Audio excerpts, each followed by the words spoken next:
Assalamualaikum warahmatullahi wabarakatuh. Perkenalkan, nama saya Akif Hilmiah. Anda bisa memanggil saya dengan sebutan Bu Akif. Ya. Saya pengampu mata kuliah PPKN, Pendidikan Pancasila dan Kewarganegaraan, di mana mata kuliah ini adalah merupakan mata kuliah wajib yang bertujuan untuk membentuk kepribadian dan juga membentuk warga negara yang demokratis dan cinta tanah air.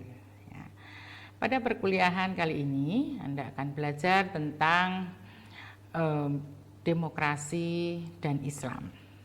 Ya, apa itu demokrasi?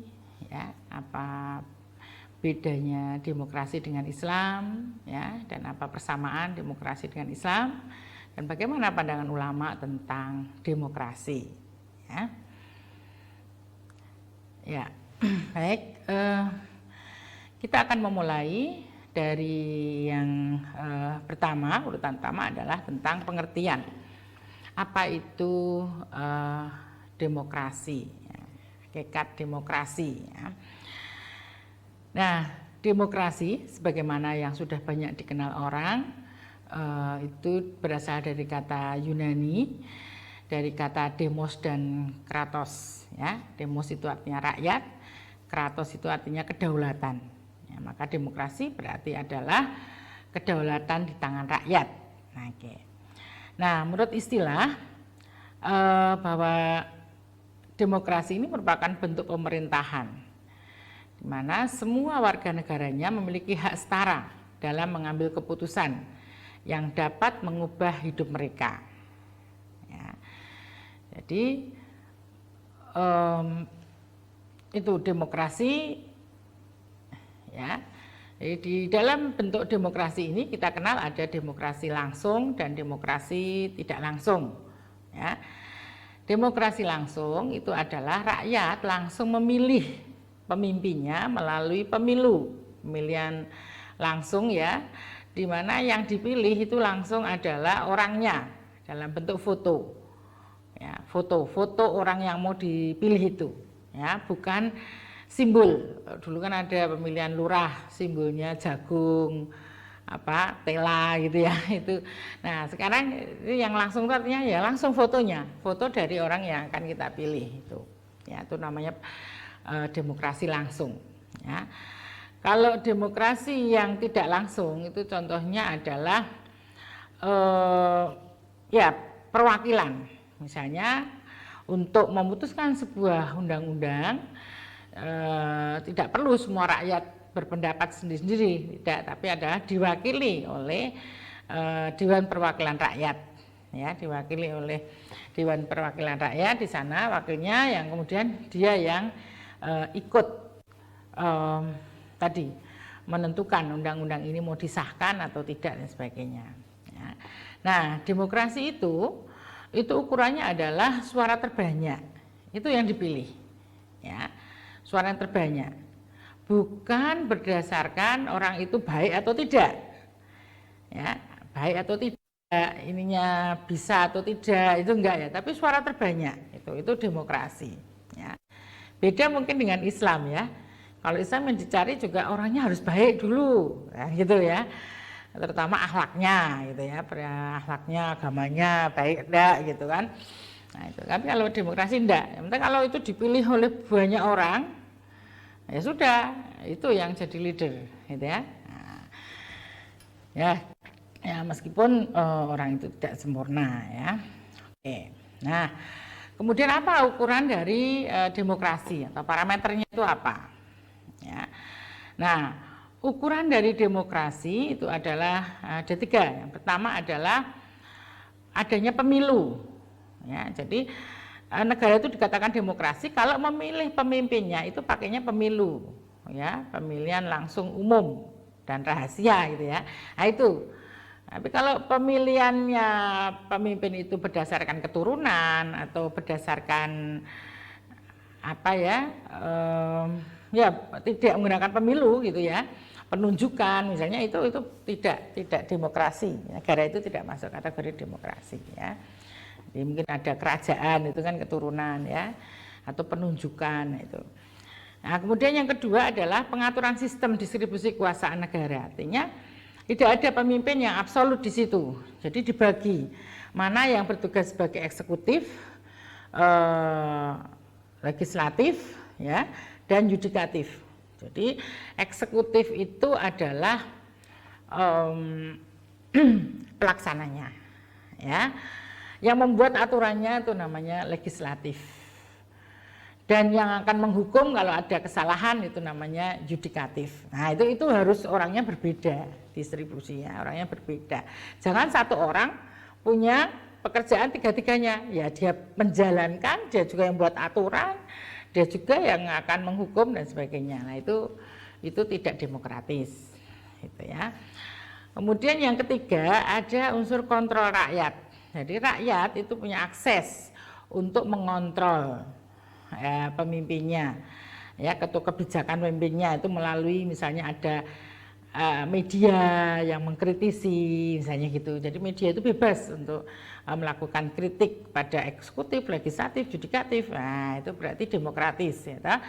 Kemudian ada link khusus, mungkin laporan warga kepada pejabat terkait, misalnya gitu, ada kontrol itu, ya, link khusus, nah, dan sebagainya. Ada mungkin transparansi, ya, tentang anggaran dan sebagainya, itu adalah menunjukkan kontrol, ya. Jadi kalau ada tiga itu aja, itu sudah negara itu bisa dikatakan negara demokratis. Ya. Nah, perbedaan demokrasi dan Islam itu apa? Ya. Jadi kalau Islam dan demokrasi itu bisa dua sistem politik yang berbeda, ya, dasarnya berbeda. Ya, tadi saya katakan kalau demokrasi itu kepilihnya pemimpin ya suara terbanyak, tapi kalau Islam enggak, meskipun suara terbanyak kalau orangnya akhlaknya jelek ya nggak akan dijadikan pemimpin kan gitu. Nah, itu jadi ada ukurannya. Nah, orangnya baik atau buruk ukurannya adalah Quran dan Sunnah, itu hadis itu. Demokrasi ya ukurannya apa? Ukurannya ya Pancasila sama undang-undang itu, ya. Nah, demokrasi itu didefinisikan secara prosedural seperti difahami dan dipraktekkan di negara-negara barat, ya. Jadi ada prosedurnya, misalnya memilih pemimpin, harus ada KPU-nya, harus ada Panwaslu-nya, harus ada, ya seperti itulah, semua aturannya prosedural seperti itu, ya, kelompokkan. Nah, Islam adalah sistem nilai yang membenarkan dan mendukung sistem politik demokrasi seperti yang dipraktekkan di negara-negara maju, ya. Jadi ada paham di Islam itu yang juga cocok, ya, sesuai dengan demokrasi, ada juga. Jadi tidak semua pandangan demokrasi itu bertentangan dengan Islam, tidak, ya, ada yang sesuai. Coba kita lihat perbedaannya, ya. Demokrasi Islam dan Barat, ya, di tabel ini. Demokrasi Islam itu sangat manusiawi, ya. Sementara demokrasi Barat terikat pada batas wilayah karena fanatisme dan rasionalisme. Nah, jadi beda, ya. Jadi kalau Islam itu lebih luas, ukurannya tidak hanya negara toh, tapi kalau demokrasi Barat itu ya hanya ukuran negara, berlaku di Indonesia belum tentu berlaku di Malaysia, misalnya gitu. Kemudian kalau demokrasi Islam selain mencakup pemenuhan kebutuhan duniawi atau materi, mempunyai tujuan spiritual yang lebih utama dan fundamental. Jadi tujuannya tidak hanya duniawi tapi juga ukhrawi. Sementara kalau demokrasi itu sifatnya hanya pemenuhan duniawi dan material semata, ya. Itu nanti misalnya ya aturan mencuri gitu, ya, misalnya kalau mencuri di Islam, mencuri dilihat dulu mencuri karena apa. Kalau dia karena kelaparan, nah, kalau perlu malah kita kasih dia dia tidak kita tahan, bahkan kita tambahi gitu, ya, kita lebihin buat dia karena dia miskin gitu, ya. Tapi kalau itu demokrasi Barat bisa jadi wah itu harus dihukum itu karena mencuri, mengambil punya orang tidak bilang, ya, tadi tanpa akan melihat penyebab kenapa dia mencuri. Kemudian kalau demokrasi Islam, kedaulatan rakyat itu tidak mutlak. Jadi tidak seluruh pendapat rakyat itu harus diikuti semua, gitu, ya. Nah, melainkan terikat dengan ketentuan syariat. Cocok nggak dengan syariat? Sehingga rakyat tidak dapat bertindak melebihi batasan-batasan syariat, Al-Quran atau Sunnah tanpa mendapat sanksi. Ya, sementara demokrasi Barat, kedaulatan rakyat itu adalah mutlak.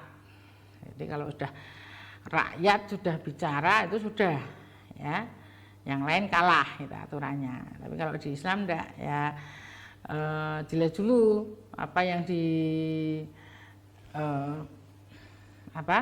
yang diusulkan itu cocok dengan syariat apa tidak, kan gitu ya itu.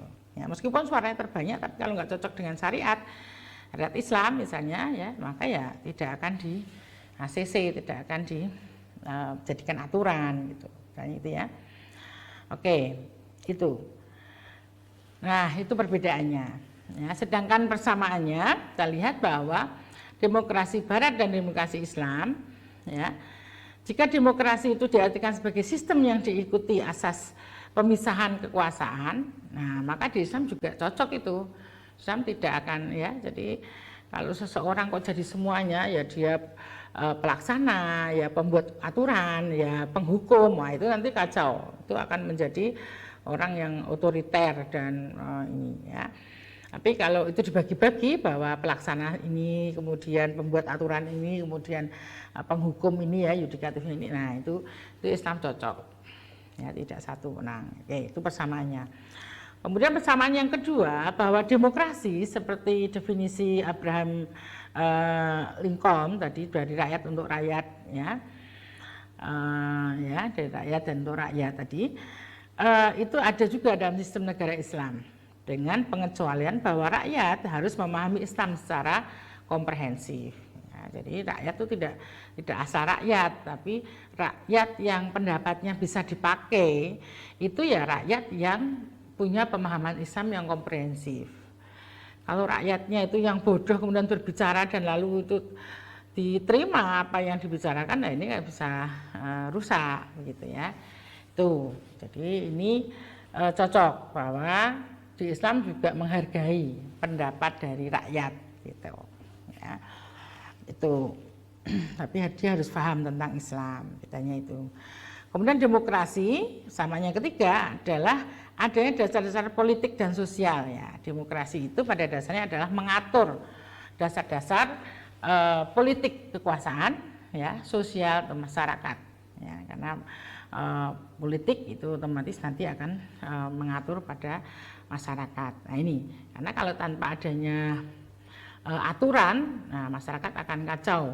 Tanpa adanya pemimpin, nah itu juga kacau. Maka ini persamaannya demokrasi Islam dan Barat itu adalah bahwa Islam setuju bahwa adanya demokrasi itu mengatur dasar politik dan sosial, ya. Nah, bagaimana pandangan ulama tentang demokrasi, ya? Kita lihat bagaimana Yusuf Qaradawi, ya. Yusuf Qaradawi mengatakan bahwa demokrasi itu adalah proses pemilihan yang melibatkan banyak orang untuk mengangkat seorang kandidat yang berhak memimpin. Nah, ini kan sama dengan tadi, ya, bahwa dia pro juga pada demokrasi. Jadi demokrasi itu ya proses memilih pemimpin, tapi melibatkan banyak orang, gitu. Ya, jadi tidak ditunjuk, tidak penunjukan, karena kalau penunjukan itu nanti pasti akan ujung-ujungnya tadi like and dislike, disenangi atau tidak, ya, itu punya kapabilitas atau tidak dan sebagainya, lame, ya. Dan Salim Ali Nasawi juga mengungkapkan bahwa demokrasi itu mengandung sisi yang baik dan juga mengandung sisi yang tidak bertentangan dengan Islam, dan memuat juga sisi negatif bertentangan dengan Islam. Jadi demokrasi itu ya ada unsur baiknya, ada unsur tidak baiknya, gitu loh. Jadi tidak semua demokrasi dari Barat itu kemudian kita tolak, gitu. Itu intinya. Nah, ini adalah pandangan ulama tentang demokrasi.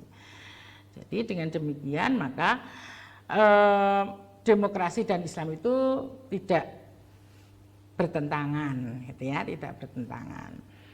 Baik, jadi demikian yang bisa saya jelaskan dari materi Islam dan demokrasi, di mana secara garis besarnya bahwa demokrasi dan Islam itu tidak ada perbedaan jika dilihat dari fungsi sebagai pengatur sistem sosial politik dan distribusi kekuasaan negara, ya. Oke, dan terima kasih. saya ucapkan pada mahasiswa yang telah aktif mengikuti perkuliahan ini. Dan mari kita akhiri kuliah kali ini dengan bersama membaca hamdalah. Alhamdulillahirabbil alamin. Assalamualaikum warahmatullahi wabarakatuh.